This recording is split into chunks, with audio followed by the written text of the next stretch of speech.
We are back on the Rational Boomer podcast. Hopefully, your day is going well. It's Friday. Thursday was a bit crazy. We had some shit going on. We've got plenty to talk about. Probably the biggest story was the oral arguments in front of the Supreme Court regarding Donald Trump's claim of total presidential immunity. Now, they had the audio feed on some of the networks, and it was interesting to listen to. Some people got frustrated, some people got excited. It's hard to read what's going to happen with that case. A lot of people think, oh, they're going to give him immunity, and I just don't see how that's possible. That makes no sense. I mean, Justice Sotomayor, this is where I think Donald Trump's team lost. Justice Sotomayor said to one of Donald Trump's lawyers, so would you say if a president got the military to assassinate a rival, would that be an official act that would be under the immunity clause? And the motherfucker says, well, it could be. And then she said, what about a coup? Would that be an official act? Well, we'd have to look at it, but it certainly could be. Just those two answers are terrifying. Not just because they're trying to get Donald Trump off, but it affects every other future president, including Joe Biden. So if what this lawyer is saying is true and they give Donald Trump immunity, well, then Joe Biden could send the military to assassinate Donald Trump. Are they not thinking beyond the end of their nose? The bottom line is they're grasping at straws. They really don't have an argument. And some people think that because the Supreme Court is corrupt and criminal and all that sort of shit, that they might give him immunity. And that just makes no sense. That makes no sense. In fact, I will say this. I said this in a TikTok and I'll say it here. Right now, if you were to look at the Supreme Court, the fact that they're corrupt and criminal and biased and all these things, you could say that the Supreme Court is detrimental to this country, detrimental to democracy. Now, if they went out and found Donald Trump had total immunity, then the dynamic changes. They're no longer detrimental in this country and to democracy. They are attacking this country and attacking democracy. Literally, they're making an effort to overthrow the government, undermine democracy. That's the only way it can be explained.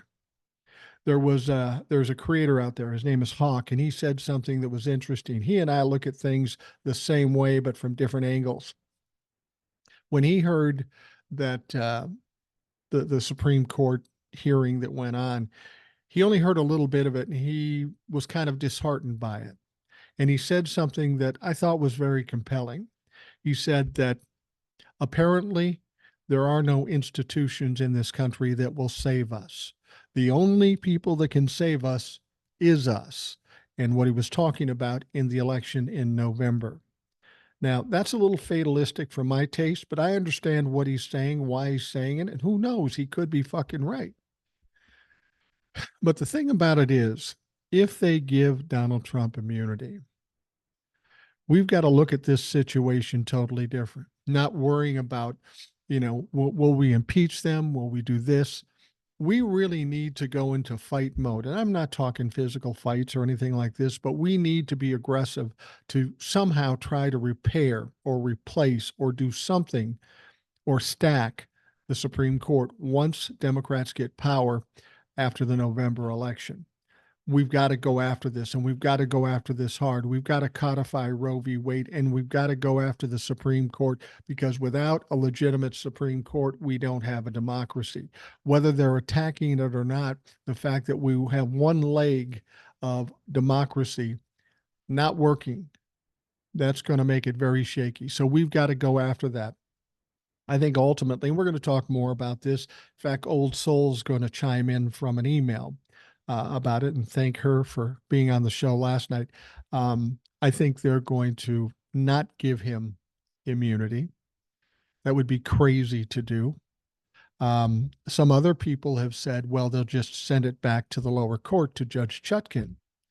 And the whole intention of that would be to delay the start of the trial again. Now, if they were to send it back to the lower court, that wouldn't necessarily be a good thing for Donald Trump. It might give him the extra time that he wants, but in the end, it probably doesn't make any difference. And I'll explain that after I get to this. See, the trouble is if they send it back to Judge Chutkan, she's already made a decision about this. The appellate court has made a decision about this. Judge Chutkan could very easily just say, okay, this is just a hearing, but we're going to call some witnesses and we're going to bring up some evidence. Now, these witnesses and this evidence wouldn't be an opportune time to expose prior to the real trial that's coming up in Washington, D.C. Donald Trump would not want that. So I don't know that they would do that. The other part of the reason why I don't think the Supreme Court would knock it down to the lower court, because there's a lot of big fucking egos on that Supreme Court. This is an historic decision. They're going to want to put their stamp on it. They're going to want to seal their legacy. They want to stand proud regardless of what their decision is, even if it's totally wrong. Bottom line is, me, everybody else, we don't know exactly what's going to happen. We can only speculate based on facts and what we know in history and all that sort of stuff. There is nothing to be gained by the Supreme Court and everything to be lost if they give Donald Trump immunity. Somebody once said this is actually somebody in the Supreme Court, it might have been Gorsuch or something. I think it was Gorsuch. And he said, this isn't a decision about this particular case. This is a decision of the ages. And it truly is, because it doesn't just affect Donald Trump. If the goal is to just get Donald Trump off the hook, this is a hell of a way to do it. This is like shooting a chipmunk with a shotgun, a 10-gauge shotgun. Because what it's going to do is going to give immunity to Joe Biden and every other president henceforth.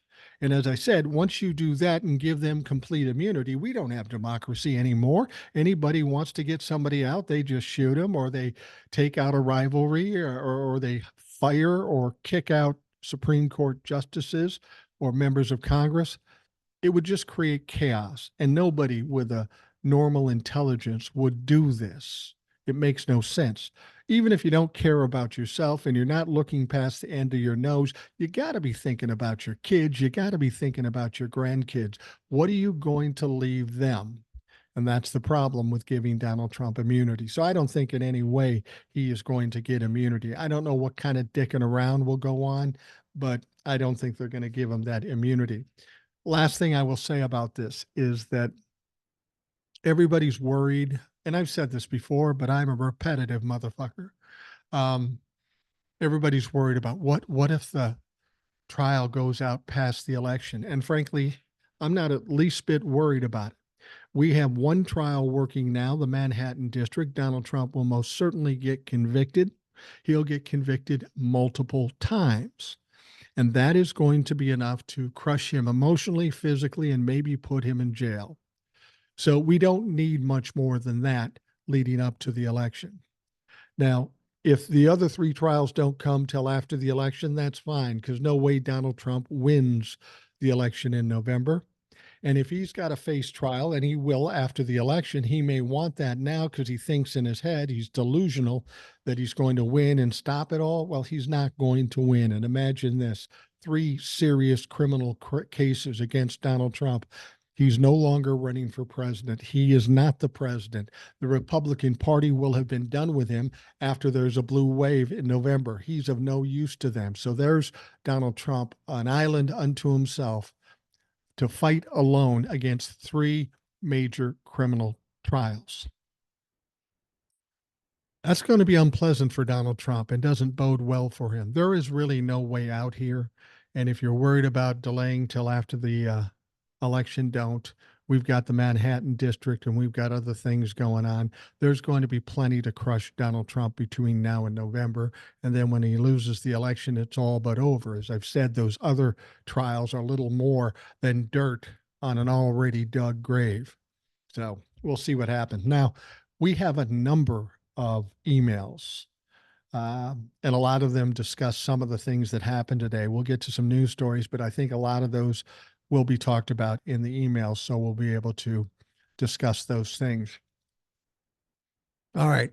First one says, "Good morning. Listening to your podcast this morning, you read an email from a listener from a Scandinavian country who mentioned one of the far right parties there. It was actually the Netherlands. I don't know if that's Scandinavian or not. I suppose it is. You then opened up the uptick in authoritarian politics around the world. You wondered how and why this is happening. The following is a possible explanation. I don't claim it is why, but simply something to be considered. Remember 2012, the Mayan calendar supposedly ended, and the conspiracy theorists were running around claiming it meant the world would end. Then the experts came out and explained that it just meant the previous cycle ended and a new cycle has begun. This may be accurate because 212 was when the rise of authoritarianism began. If you accept this premise, then on a spiritual level, this new age is up for grabs, and it's up to humanity to decide which way it wants to go. The choices are to stand for a future where humanity comes together in peace and compassion and acceptance, or allow authoritarianism to shape humanity's future for the next several generations. It took 20 years for this war to come to the tipping point. The dark side will eventually implode. This question is, will humanity force the implosion now or allow to hold sway till it collapses on its own? Ukraine is the focal point of the battle. Getting rid of Trumpy and his cult is an important part of that effort. Once Trumpy is removed from the board, Bibi must be next, followed by Putin, Orban, and then China has to be boxed in. Sorry for the lengthy discourse. I cut it down as much as possible while keeping the message coherent. Stephanie. Well, that's an interesting take. And somebody might just set that aside. Oh, that's that woo-woo spiritual stuff. But the fact of the matter is I think there is something to it. I don't know as much about the Mayan calendar and all that stuff, but I really truly believe that there are, how do I say this? Things go certain ways and they bring us to another situation. As I told you, the 60s, they were one of the most turbulent decades ever. Everybody thought, oh, it's never going to get better. This is the worst it could be. And maybe it was. But somehow we found our way out of there. We found our way out and we got into the 70s and things got to be much better. And then we get back in it maybe in the 80s. And of course, since Donald Trump, I think there's something to be said about what you're suggesting. We're coming to a tipping point in this country, and it may be generational, it may be spiritual, it could be anything. But I think that's what happens. That's how we see things improve and worsen in this country. Like when Donald Trump came to power, what was going on then? How did Donald Trump win that election? Well, there's a lot of reasons for it. I've talked about the left media giving him a bunch of exposure, but it was more than that. When that election came to pass, of course, Hillary Clinton wasn't that popular, and that helped Donald Trump. But I think there's more than that. One of the reasons they didn't like Hillary Clinton is because she was an example of establishment politics. People were sick of establishment politics, so they thought they'd take a flyer on the guy who allegedly isn't a part of establishment politics. They wanted out of that so bad, and they went with Donald Trump. Made the wrong choice. But the point is maybe Democrats and Republicans should have taken notice at that moment in time. If you've got two parties that are essentially the same, then it's a matter of picking the lesser of two evils. But if this country is tired of the way our politics and our government is being run, which they clearly were when they decided to vote for somebody we knew nothing about, maybe we should look at what's going on in Washington, D.C. Whether they noticed that or not, I don't know. So we went the wrong way. We took Donald Trump, and it has become an absolute shit show. Nobody had any idea in their wildest dreams that it would go this badly, but it has gone horrifically. I ever heard that thing where, out of everything bad comes something good? Well, that is largely true. And the only reason I know this is because I'm 64 years old and I've gone through plenty of bad shit. And every time I come out the other side, it's better. And I can only suspect that that's going to be the same with this country. It's at the tipping point, and we're at another shift in what's going on in this country. In 2024, there's going to be the largest amount of millennials and Gen Zs voting. In 2028, the millennials and the Gen Zs are going to be the majority of the voting bloc. So, if nothing else, the young people are going to change the direction of this country, and hopefully it's for the better. But there is definitely a change. A lot of the stuff that you're seeing going on with our government has been going on for a long time. We just didn't know about it. We didn't have a bull in a china shop like Donald Trump to expose it all.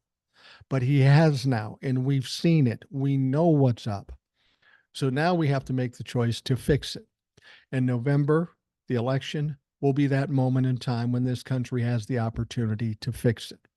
So, Stephanie, I think you're right. We're at kind of a turning point, and whether it be the Mayan calendar, just the way of the universe, or whatever it is, I think you're right. We're at that tipping point. And I've said this before. I think after the election, we're going to see some changes. Now, understand, we've been dug deep in a hole for quite a while. So it's going to take a little while to dig ourselves all the way out. But at least we'll be starting to get out. And that's good news. All right. Thank you, Stephanie. Next one says, as always, great show today. You and I are in lockstep on everything you talk about. Also, the comment from someone that said about swearing. I know you won't, but please don't stop. It keeps it real for me. Yeah, people tell me, oh, I can't take it if you swear. Okay, well then you're a pussy and you can leave. Um, I'm not swearing because I'm trying to create a shock value. It's just the way I talk. For better or worse, that's the way I talk.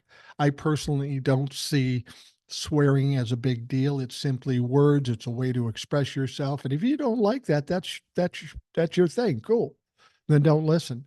But to suggest to me that I'm going to stop just to appease one or two or five or 20 or 100 people, that's not me.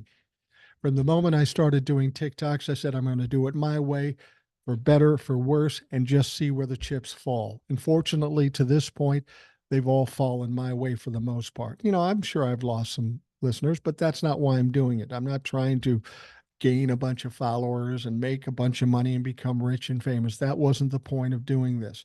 Thankfully, I'm getting a large number of followers and such. So that's good. But it's not because I'm trying to game the system or trying to do whatever I can do to get more followers. I'm just doing me. I'll continue to do me. And if what I do doesn't appeal to you, well, then I would go watch somebody else or listen to somebody else. It's not going to hurt my feelings. I pissed off people and I've been ghosted by people in my family. So if you do it to me here on the show, well, what the fuck do I care? All right. Email goes on to say, just wanted to say that your t-shirt idea is great. Trump never again, or TNA, LOL, TNA started Trump issues. Also wanted to hear your opinion on the fact that former and current dignitaries like the Japanese PM and Hungary's Orban going to Mar-a-Lago, as you know, a non-government building. I think Trump thinks he's running a shadow government or something. Oh, yeah. I don't know if he thinks he's running a shadow government, but his ego is running wild. I'd heard that there's a room down in Mar-a-Lago that they kind of set up like the Oval Office. They got the presidential seal and all this stuff. This is a sick fucking puppy.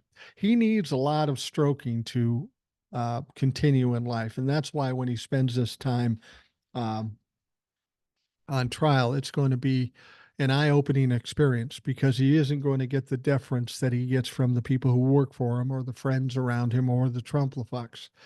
He's going to have a hard time not getting the personal reinforcement that he needs just to subsist. The email goes on anyhow. Happy belated birthday. Thank you. Enjoy your granddaughter's birthday on Friday. Yeah, today is her birthday, April 26th. She is 4 years old, exactly 60 years younger than me.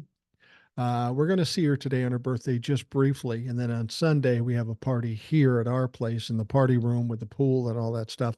So we're pretty excited about that. My wife and I smile when we hear you talk of your grandkids are great. Our grandson is the light that keeps us young. It is the next level love, and we don't have to be the bad guy. Well, unless you're relegated to meat. LOL. Sorry. Yeah. Steve in Canada. Thank you. Yeah, that's really true. I never had grandkids before, so I didn't know what I was in for. But when we got her, from the moment I saw her, she was wrapped up tight, like babies are. She looked like a Chipotle burrito. She was about that big. And now she's 4 years old, a big girl. And, and every time I look at her, I was always a big Elvis Presley fan. And I always think of the song Trouble, where it says, I was born standing up and talking back. That's her. And I love it. That girl is not going to be pushed around when she gets older. If she got anything from me, hopefully that is what she got, because dad's not like that. Mom's not like that. Grandma's not like that. I'm like that. And in that sense, we're similar. And I'm going to tell her when I get old and I'm on my deathbed, don't worry about me. I'll be around. I'm just happy to know that at least a sliver of me will be left in you to wreak havoc for the next 80 fucking years. That will make me happy and give me comfort as I go to wherever I go. All right. Next one says, thank you, Steve. Hi, Mike. I'm writing because I heard from people on social media talking about David Pecker testifying in the hush money case, and they were talking about Orange Fuckface never shutting the fuck up about fake news when he quite literally conspired with actual fake news, the National Enquirer, to sway the election in his favor in 2016. Always enjoy hearing your thoughts on these topics. All the best, Craig. Yeah, it's ironic, and we've said it before. He is the epitome of projection. Anything he accuses somebody else of doing, it's something he's already done. It's it's almost a psychosis with him. It's so obvious and so blatant and so transparent. I don't know why he still does it. He's just unaware and delusional. Yeah, David Pecker was back on the witness stand yesterday. He's going to be back on the witness stand today. And every time Pecker gets up there, there's more really interesting information. David Pecker isn't holding back. He's explaining exactly what was going on. And it's very clear that Donald Trump had hands on. He even said this guy was a micromanager, so he had his hands in everything. There's audio tapes of him talking to Pecker about doing these deals with these women. He is slamming the jail cell door on Donald Trump in this. And the two crazy things about this. First of all, Donald Trump has not said one negative thing against David Pecker. That's interesting. He's the one that always says, if you hit me, I'll hit you back harder. Really? Okay. But he's not. You have to wonder if David Pecker doesn't have some more scandalous shit about Donald Trump, and Donald Trump's afraid of that coming out. He's going to be embarrassed enough. I don't know what it is. Maybe he'll wait till after he testifies and then he'll start talking some shit. Who knows? But understand this, the other crazy part of this, David Pecker is the first witness. All the other following witnesses, Michael Cohen, Stormy Daniels, Karen McDougal, Hope Hicks, these are all going to be a whole lot worse. It's going to get real fucked up real quick for Donald Trump. Thank you for the email. All right, the next one says, hey, Boomer and Boomer Brigade. Apparently we have a name for the little family here, Boomer Brigade. I like it well enough. We could be more creative, but for now, that'll work. Email says, I just turned 72 and, of course, seen some things. Like a lot of us, 60s type, we made a mistake and voted for Reagan. With that said, the parallels between Reagan and diapers is very interesting. They ran on the same bullshit and the same policies. We know what Sneaker Boy's crimes are in office and in and out of office. We're seeing him get pass after pass. We're seeing Marchand hesitate on punishing him for violations. The bond scam and other trials in Georgia and Florida suddenly getting no attention at all. I'm going to tell you what I'm seeing. Somebody is clearing the road for this clown. I definitely think he's done at the polls along with the Russian publicans. However, he won't just see jail but just get his knuckles bruised. This is Reagan all over again. Reagan should have been thrown out of office and jailed for the Iran-Contra scandal, which disgraced the country and the presidency, as well as costing the lives of thousands in Central America. He was barely touched. What happened was everyone around him involved got the indictments and the jail time. Before him, Nixon and his attempted coup and corruption from which he got away with despite his resignation. There were other scandals for which no one is held accountable. America buries its scandals deep for a lot of reasons. This is no different. I may be wrong, but I don't think diapers will do a day in jail. His people and his lawyers and his inner circle will. That's the deal as I see it. Z-Man. Well, Z-Man, I'm going to disagree with you again. I understand the comparison with Ronald Reagan and Nixon, but we're talking 45, 50 years ago. The world was a much different place. People in the country didn't have nearly the information we have now with social media, 24-hour cycles in newscast. We know a lot more. A lot has come to the surface. A lot of what was going on back then was under the radar. We never even knew about it, so we couldn't really bitch about it. All we did at that moment in time was said, well, they're the government, so let them handle it. They know better than me. But it's a much different situation today. We know what the government's capable of, and all of that has come to the surface. And because it has come to the surface, we're making some noise. In terms of Donald Trump going to jail, let me just put it to you this way. There is a story out there that the Secret Service is making contingency plans as to what they will do should Donald Trump be put in prison. Yeah, the Secret Service thinks it's a reality. I think it's a reality. I mean, in terms of this particular trial, the Manhattan District, yes, it's lesser to the other three, but the sheer number of felony charges, if he gets 15, 20, 25, or even 34 felony charges, how do you not put him in jail? This is a far different situation. Yes, back in those days, everybody else paid the price, but in this situation, those people have already started to pay the price. They're still going after Donald Trump. The whole point with Gerald Ford and Nixon and Ronald Reagan was to hide things, but there's nothing to hide. It's all above the surface. We know there is no reasonable deniability because we know it all. I understand why you say that Donald Trump will never be in prison based on history, but you have to remember, we're talking about history. What we're seeing today, we've never seen in the history of this country. So if our current situation is different than history, isn't it reasonable to think that the outcome would be different? People are a lot more savvy these days. They're much more in the know. And Donald Trump made one horrendous mistake that Ronald Reagan and Richard Nixon both had going for them. Back then, we were all pretty complacent. We were apathetic. We didn't get involved. We just sat back and read the scandal papers and the news about Richard Nixon and resigning and all that stuff. See, that's the other thing about Richard Nixon. He was smart enough to get out when the getting was good. Donald Trump wasn't that smart. So I think we're looking at a vastly different situation when we are here now, and to compare it to the 70s or the 80s, I don't think that's a good comparison. I just don't. We're dealing with apples and oranges here. To suggest that Donald Trump will stay out of jail because Reagan and Nixon did, I don't buy that. I just don't. with all due respect, Z-Man, I just don't buy that. He is going to spend some time in prison. There's no question about it. Because, people love to elevate people and they love to tear them down.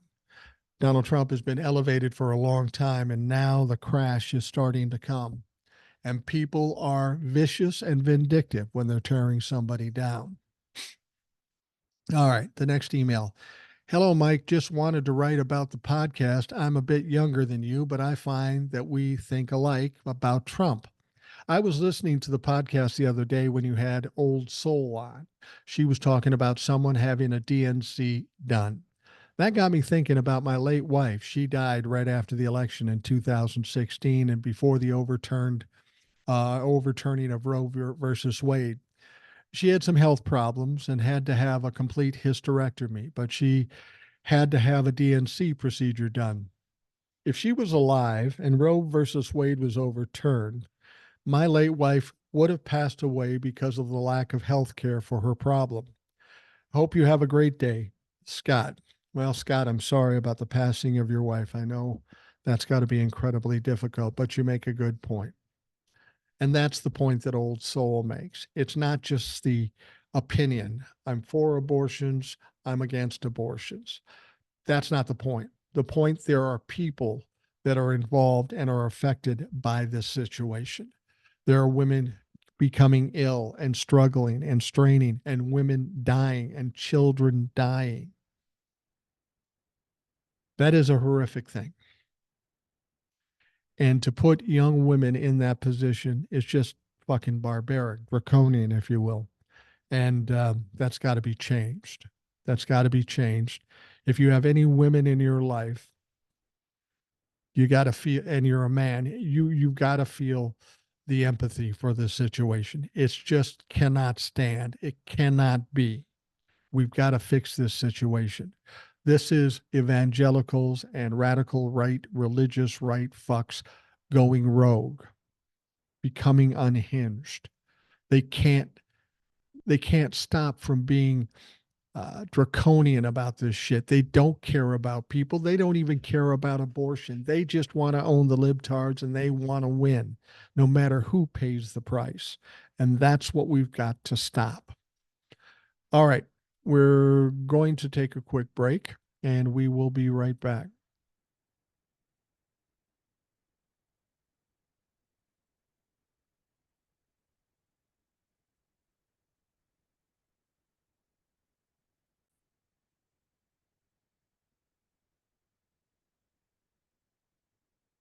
All right, we are back on the Rational Boomer podcast. We still have a bunch of emails to get through, and we will do that.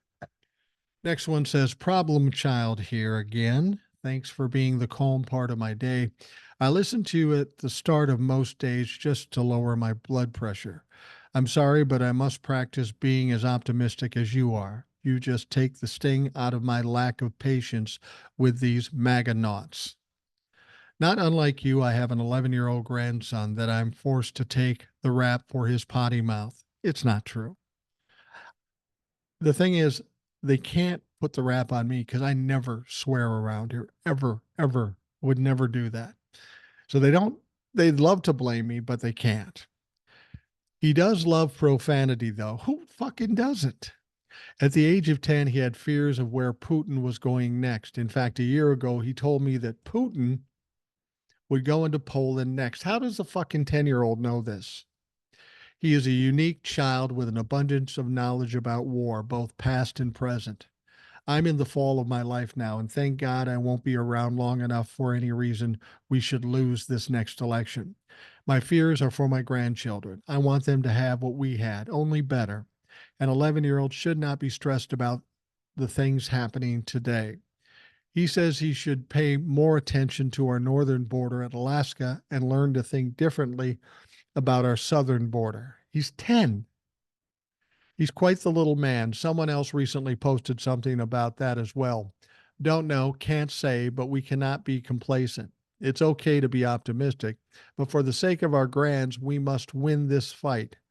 I'm not rambling. Or now I'm rambling. Now you're not. You're right. Am I wrong, Boomer? Is it possible for Biden to reverse this decision if and when he's elected and secure both Congress and Senate to serve another term? Do you think that is even a possibility? I know many Dems are of the same thinking about TikTok. However, I'm hoping that once the election is over, that an alternative can be produced. I heard TikTok plans to sue. That could slow things down even more before a divest. We just don't want Mnuchin or anyone associated with Trump to get their hands on it. Trump is like a computer program, and he is kind. His kind will always be running in the background. I posted a comment to the link that I sent you above. In my opinion, it's misinformation. Of course, I have my own issues with Facebook right now, and am just about to the point of I don't give a damn. Carry on, Boomer. Mary, Biden or bust. Vote straight. Party ticket. Blue wave. There's a woman on TikTok. She does something called Under the Desk News. Very bright, very good. And I count on her for some information. And she was freaking out about the TikTok ban and all that stuff. And I've told you not to be upset about it. But she made some excellent points. She said this bill was one of the worst bills ever written and that it's going to be impossible to enforce. And honestly, I think this whole point with this TikTok thing, it was all pretty much for show. Because, like I've said before, it's going to be 9 months before they can be asked to divest. And Biden could then extend it another 3 months. So we're out a year. Then there are going to be lawsuits. Those lawsuits could go on for a year, 2 years, 3 years. They could go on forever. And then TikTok continues. Then, if they actually get to the point where they're going to sell it, and I don't think they will, but if they did, it's a $50 billion deal. That doesn't happen overnight. That could take a year or two. The point of it is in spite of what that ban seems like, I don't think we are going to see TikTok shut down anywhere in the near future. It may not be shut down until we're all tired of TikTok and move on someplace else, because that day will come. Because of what the woman from Under the Desk News said and some of the things I've read about the bill, I agree completely. I don't think it's anything to worry about. Don't worry about it at all. But, you never know when you're going to get booted off a platform or something. That's why I'm also on YouTube. I'm on Instagram. I'm on Facebook. Even if TikTok did go away tomorrow, Rational Boomer's not going away. I'm still here and I will continue to be here. So don't worry about that stuff too much. I don't think Biden's going to have to reverse it. I just don't think he's going to have to. I think it will just fade away and just never happen. Because as the woman I was talking about said, it's kind of unenforceable. I mean, there is no law that says a government can shut down a company. There are First Amendment rights, and that's what these lawsuits will be about. So don't get too freaked out about it. This was just for show, as Republicans are known for doing. Um, don't worry about it. It's just a fucking app. All right. Next one says, Hi, Mike. The arc of the moral universe is long, but it bends towards justice. Dr. Martin Luther King Jr. I wish that rang true today. Well, I think it does. The fact that the Supreme Court even has to argue the immunity of a president is going to go against justice in itself. The Constitution already has made that clear. Presidents don't have immunity. We're twisting ourselves in contortions in this country for one evil piece of shit. If Nixon was president today and what he did wouldn't even be considered a bleep on the radar, and he actually resigned. Trump has done so much damage to the institutions of our democracy, and people actually believe this piece of shit. He knows nothing of the Constitution, nothing of anything in the Bible. He's a total fucking complete fraud, and his tell is projecting every day. The fact that he has any power is pathetic. I call it the dumbing down of America. The less people care about their country, the more they fall into the trap of people like Trump. People don't even read anymore. Republicans want to block Americans from having abortions because they need more future taxpayers of America or worker bees they don't care about an educated society, just a society to pay into the system. I'm relieved to see that he's finally being held to account. We cannot let up. Rhonda. Well, I agree with you. We cannot let up. We will not let up. And if you start to let up, I'm going to start talking louder here. My goal is to get through the election, see the election through the way I see it happening, and that is a blue wave. Democrats in control of the House, the Senate, and the presidency. And then when that happens, I'm still not done because we've got a government that's broken, whether it be Democrats or Republicans. This isn't about Democrats versus Republicans. It's us versus them. We have to stop the big problem at first. That happens to be the Republicans. But even if the Democrats are in charge, we still have some problems.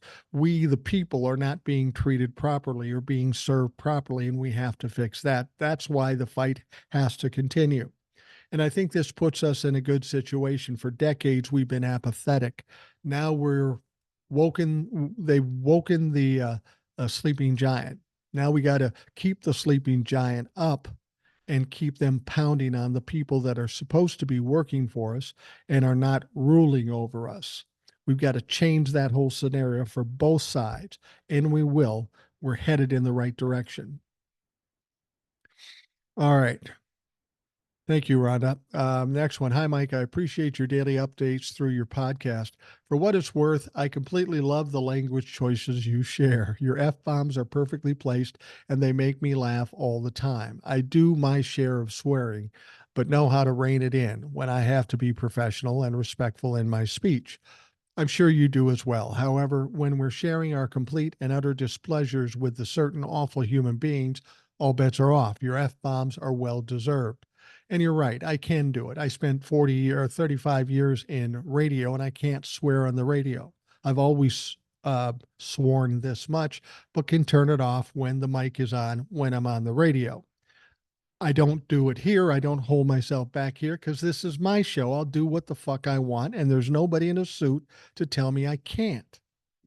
The other times I turn it off is, if I'm around people I don't know and I'm trying to be respectful, or my granddaughter, I can turn it off if need be. That's not a problem. That's easy enough. All right. Rick Wilson wrote a book called Everything Trump Touches Dies, and that says it all. Any dumb MFer who chooses to involve themselves with that vile pile of garbage deserves the outcome.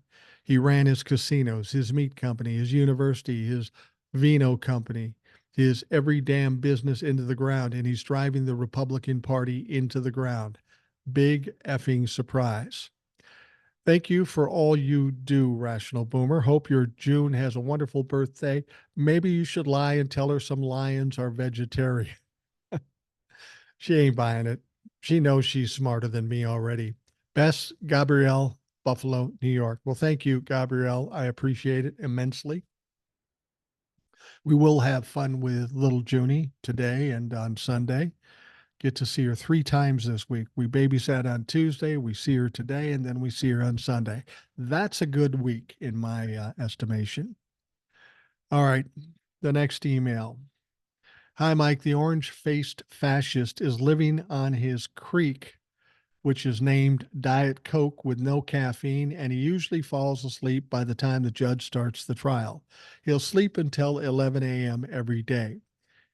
He holds no advantage, and he seems to be using it like a truculent 7-year-old, someone unaccustomed to the crime he had committed. I have 3 sisters that are lawyers, and my cousin is a federal judge up in New England. They think that he must face responsibility. Many fear not doing so would cost more than 70% that expected justice for the criminals of the J6, including the top, are still yet facing justice. There is no joke when people think Trump becomes president again. This will be the end of the American experience, honestly gone. And for that reason, I think enough people believe that it'll never happen. I just don't see how it happens. Nobody can convince me that there is any data or information or happenings that make Donald Trump president. It just doesn't exist. Email goes on to say, I think he's starting to creak both mentally and physically. Is there a Vegas under and over on it? if Trump drops dead or uses health as a way to get out of responsibility for his crimes.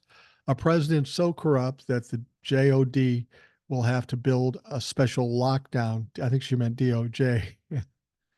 Lockdown for the fascist named Trump. His treachery so vile that most people are at a loss at what to do with cancer of white nationalism and supremacy. I hope after 11/5/2024, the name Trump will be mentioned in the same breath as Benedict Arnold, Jefferson Davis, and Robert E. Lee. I think that's what history holds for him. The first president to not agree a peaceful transition from one administration to another. He brought the mob, lit the match, and sent a huge crowd of supporters of Trump, which included the Proud Boys and Oath Keepers, whose groups have been sent to jail for hard time. Why the DOJ put him away? Why the DOJ put him away where he can't? Truce shithole website. Yeah. Well, that's going to be one of the biggest things. You take his fucking phone away, that's going to be a problem.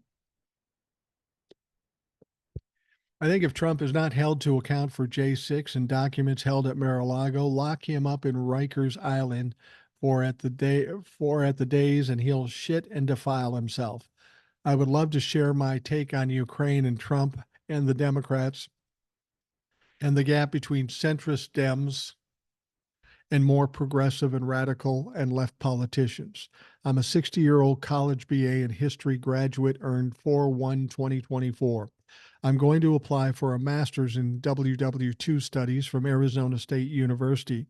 I think I may have some experience and historical background that'd be interesting to your listeners. I've traveled the world for my prior job position, which afforded me the ability to see many of the world's battlefields of wars in Europe and Asia. Then he proceeds to give me his email and says, best in keeping it real, Chris, youngest boomer, born September 6th, 1963.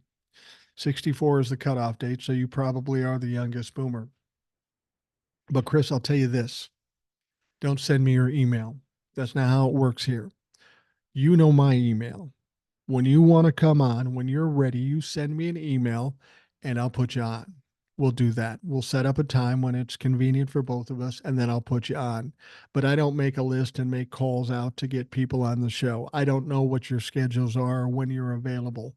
You know that I do a show every day. So every day you can send me an email and say, how about Tuesday? Or how about today? And it's more than likely we can work something out. So it's incumbent on you to send me an email when you're ready, and we'll work it out from there. All right. Thank you, Chris. The next one says, hi, Mike, correct me if I'm wrong, but didn't Dirty Diaper Donnie want today off to go to a fundraiser because of his oral arguments before the Supreme Court? Yeah, I think he did say that. Of course, he didn't fundraise or campaign. He just complained on Truth Social. Yeah, that's typical for Donald Trump. Did you see he got millions of more shares of DJT stock as a bonus? He got it because the stock price was over $17.50 a share. I find it odd that the gold price was so low. Did they expect it to tank? It seems so weird that they had the target to be about 25% of the initial price. Well, here's the deal why they did that. They didn't start a new stock offering when they put up DJT. The company, Digital Worldwide, already had a stock placement. All they did was change the name on that stock from whatever it was to DJT, so they didn't have to do all the extra work. And when they did that, before doing that, the stock was at like $17. So they probably said, well, if you could raise it 50 cents, we'll give you more shares. And that's pretty much how it worked out. But he could have 1 billion of those shares, but if they end up being a penny stock or the company gets shut down, it ain't worth shit. And again, as we've said, he can't touch the money if there is any money in there anyway for 6 months. And after that, he can only touch so much at any given time. So that's not going to help him. By the time he can even think about getting money out of that, he will have already been convicted of multiple felonies. Now, the email goes on and says, with the TikTok ban, I think the Republicans are trying to game the system. They want us pissed off at Democrats, so we vote against Democrats who supported the ban bill.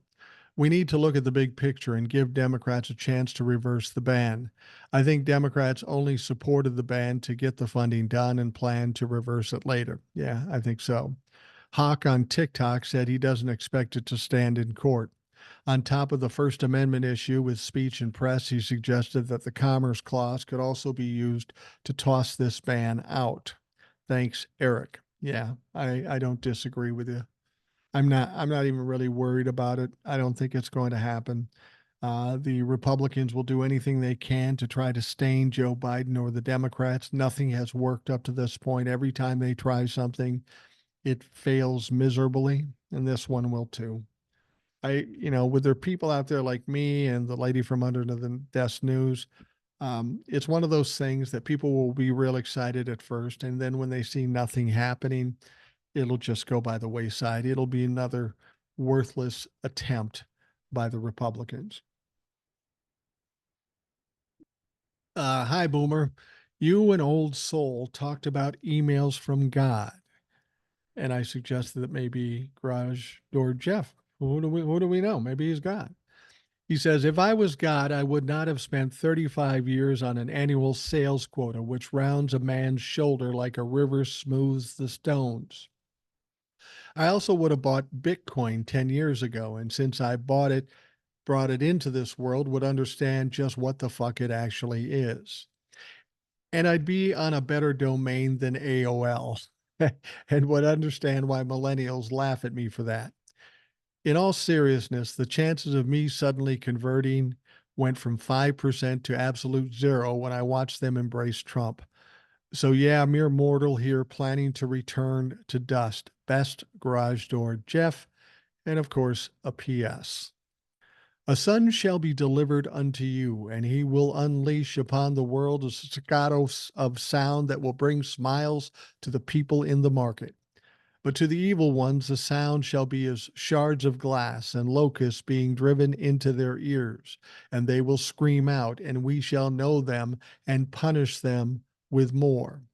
And this son's name shall be Earl Scruggs. That is. Y'all come back now, you hear? Yeah. That Garage Door Jeff, he may not be God, but he is an entertaining motherfucker. All right. The next email. Do you think that Pecker's testimony will lead to new charges either by the feds or New York State? I know he's given immunity, but it has to be for more than this testimony, but maybe cooperation. Also, I wonder if whatever Mike Johnson saw in the skiff had to do with the DJT in Russia. He has changed his mind on Ukraine funding after that. Whatever info he was given affected his decision quickly. Yeah, I don't doubt that.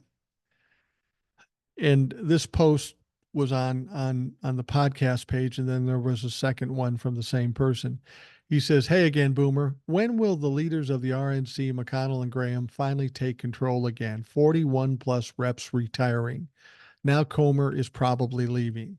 They have no election ground game or money to support the candidates. History will remember them as either saving or destroying the party they've built. How will their legacies be written? Blue dot in South Carolina." Well, the only thing I can possibly think of that they're looking at right now, with as much damage as has been done to the Republican Party, is they're just going to burn down the forest and hope it grows back bigger and better. That's about all they can do at this point. Somebody like Mitch McConnell and Lindsey Graham, they're not going to be around long anymore. They're old men. They're going to have to wait for the new blood to come in and maybe create something different, something more palatable in terms of a Republican Party or whatever they call it. I think they know this is the end. They know that it's not going to go well in November. And at this point, they're just saying, fuck it, let it burn. I really do believe that because that's really all they can do at this point. All right, the next one. Hey, Mike, I've been listening to you for a long time now and almost always agree, but I feel the need to call you out on SCOTUS. All right, bitch, bring it. They have proven time after time that they have no absolute problem with being corrupt. They're not going to rule on Trump's fraudulent immunity claim, but they are going to make certain they hold the decision up long enough to delay all the hearings until after the election. Don't get me wrong, I'm not crying or claiming the sky is falling. I know just as much as you that the shit stained retard has no, and I have to qualify that. I've just read that. If my wife heard me say that word, she would kick my fucking ass. Has no chance of winning this election. But come on, Mike, let's call a spade a spade. SCOTUS doesn't even bother to pretend they're impartial anymore. You're right when you mentioned the other night that they should see the writing on the wall and hedge their bets. After the blue tsunami, they're going to be running for cover, but there's going to be nowhere to hide. One would think that these idiots would be able to see the corner they boxed themselves into, but let's face it, they're still Republicans, so they don't really have the ability to see beyond the end of their nose. I can't wait for Biden and all the Democrats in power to take them to task after we control all three branches in January. That being said, they were never worried about losing their power under Trump, like you stated, because Trump would have plenty of cushy jobs for yes men, and that's exactly what they've become. Too bad for those corrupt pieces of shit that the new Democratic government is going to owe them nothing. The only thing that could be sweeter would be to see the worst of them, Thomas and Alito, get recused from their positions. Well, not recused, but booted.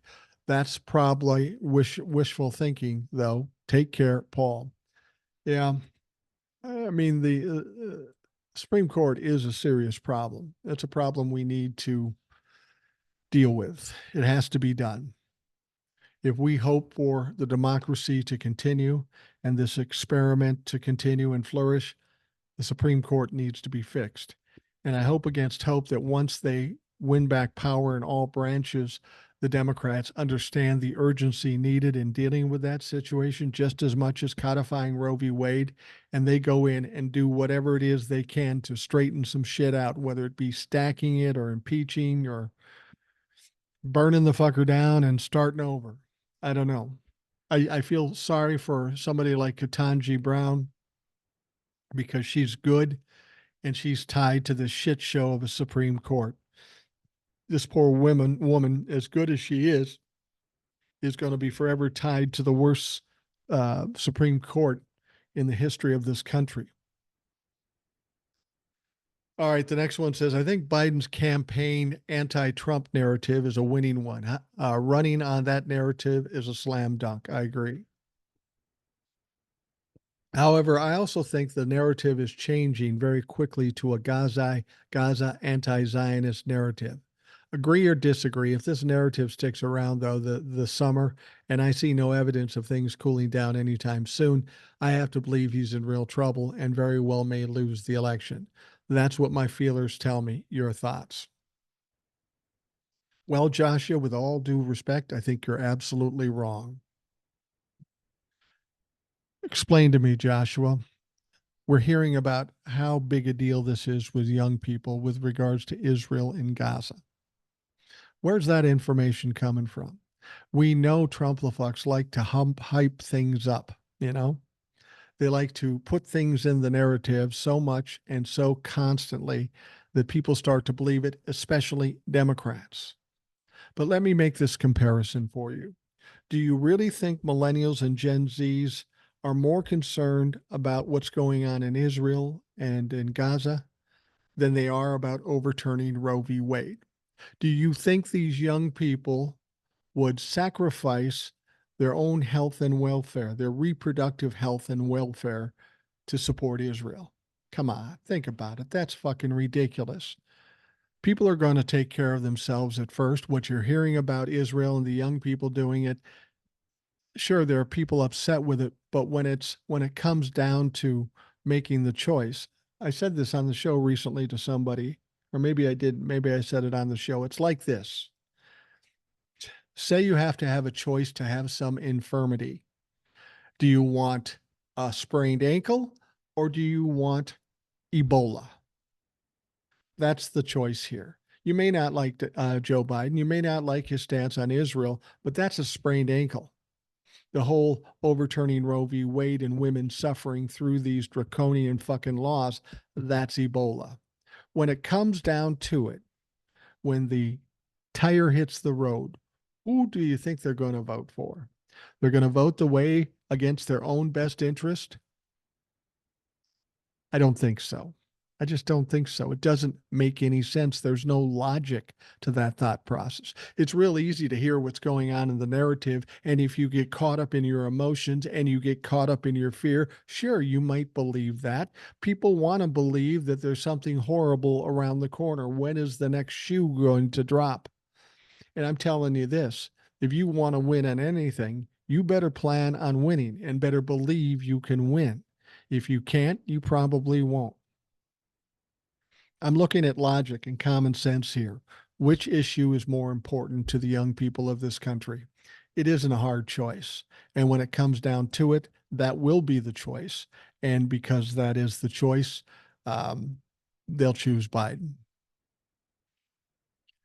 All right, this email comes from Old Soul, who was on the show yesterday. She says, "Hey, Boomer, last night I said I'd wait until after I heard the Supreme Court arguments before giving an opinion on what they thought about President having total immunity. After listening, I think I see it a bit differently than most people's opinion I've seen since the hearing. It seemed to me like the usual suspects were trying to take the arguments away from Trump and the case that's before them. In my opinion, they were trying to determine what is immunity and what does it mean. I felt like an insult because we all know that Trump means what he means when he says the president must have total immunity. So why were they trying to figure out what immunity is, as if words don't have meaning, as if we don't know what Trump means when he says total immunity? Something else that bothered me was anytime the Justice Department tried to bring the focus back to Trump and the appeal he filed to the justices would be they would change the subject to a hypothetical. The Justice Department would bring up Trump, the fake electors, and the plot to stage a coup, and they would immediately say, well, what about this or what about that? At one point, they even said they weren't talking about this case. We're talking about the future. And if this, if that, I didn't mind the hypotheticals. But when the hypothetical was about the appeal being argued, but I didn't like the hypotheticals when it was about things they had nothing to do with today's appeal, it felt like bad faith arguments. They didn't want to hear about actual examples of what Trump and his cohorts did as a rogue president, literally trying to overthrow the government. Instead, they tried to make the argument of what if there were rogue prosecutors in an imaginary made up future that hasn't happened yet and until Trump wasn't even thought of. I know what gaslighting is, and that's exactly what they're doing, gaslighting from the bench. They focus more on what could happen instead of what actually happened, the appeal being argued before them, and the reason our country is where it is today. I think Justice Brown Jackson hit it out of the park when she said we should be more concerned about a person going into the White House with a full understanding that no matter what they do, they will not be held accountable. That is far more dangerous than a made up rogue prosecutor with a chip on his or her shoulder. In addition to that, there are so many layers of protection that prevent a previous president from being prosecuted maliciously for political gain. I wholeheartedly agree with Justice Brown Jackson because the fact is, in the history of this country, no president has been politically persecuted, including Trump. Being held accountable isn't the same thing as being politically prosecuted or persecuted, and we have to stand firm on the fact in order to preserve our democracy. Although I believe these justices are overstepping, I do think they will vote against Trump and state no president is above the law. I think we will have the usual suspects dissent, but they will be in the minority. The thing that I'm anxiously awaiting is to hear the opinions of the dissenters. I can assure you their opinion will be just as batty as they are.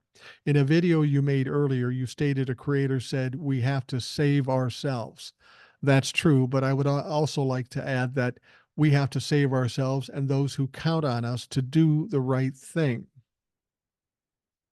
We have to remember the vulnerable adults and the children who are stuck with whatever we choose to do as a country. I told you off camera last night about what the wild child went through growing up, having one parent as a religious fanatic and the other one a complete conspiracy theorist. Children like her have no protections at home. It's up to us to put people in place who will be sure to enact laws to protect them, educate them, and look out for their futures. We can't just save ourselves. We have to protect those who count on us to save them. P.S. Garage Door Jeff was right. John Sauer does sound like he swallowed battery acid. I swear there's something wrong with every person on Trump's legal team. There isn't anything normal about any of them. Thanks for all you do, Old Soul. Well, thank you, Old Soul, for being on the show yesterday and for your insight. And I take what Old Soul says to heart, because when we were talking about the abortion issue and going to the Supreme Court, I didn't think they'd overturn it. I thought that would be a bridge too far. Old Soul, on the other hand, was right. So I have to give her to take a word from the 90s, give her props, you know, and I take to heart the things she says because she's very perceptive. She analyzes this stuff in depth. She's an incredible researcher, so she knows her shit. And we're lucky to have her here on the podcast whenever she can come on, whether it be an email or live on the show. Anyway, I tend to agree with her. I just can't see how in any way the Supreme Court gives him immunity. There's nothing to be gained from that, nothing at all, other than, bailing Donald Trump out. But that doesn't bail him out from the Manhattan District. And as I've told you, this case that he's currently in is enough to fucking bury him. So if they let him off the hook of D.C., so what? He's already done. You can only bury the motherfucker so many times. So I'm not really too worried about it, but I do honestly think that the Supreme Court will say, no, motherfucker, you don't have immunity. That would be absolutely ridiculous. It would create an uproar in this country and make even more bad will and less trust for the Supreme Court. And they already have a shitload of fucking problems. The only thing I would hope they would do, and I don't know that they will because they like to play this delay game for Donald Trump, they could come out today with a decision. They could do that. Or they could wait till June at some point in June when it's the last day of the session, which most people think they will do. And all they gain from that is giving Donald Trump more time. And it would not be surprising if they aren't willing to do that because they've been doing it all along. I don't know how this is all going to shake out. I don't think he'll get the immunity. I think the other cases will go forward. As I said, they may not go until after the election, but I don't care. We've got one case right now, 34 felony charges. This is going to take Donald Trump down. And once he's down, those fucking things could happen 6 months from now, a year from. I don't give a shit. Long as Donald's done and out of the narrative, we're good. Then we can let him suffer forever in these trials. The rest of his days in trials, criminal trials. I'm happy with that. I would be content with that situation. All right. We are going to wrap up the Rational Boomer podcast. I want to thank you for taking the time out of your day to listen. I hope you have a great day. Ed will be back tomorrow, or so I'm told. So we'll look forward to that, and we'll talk to you again tomorrow.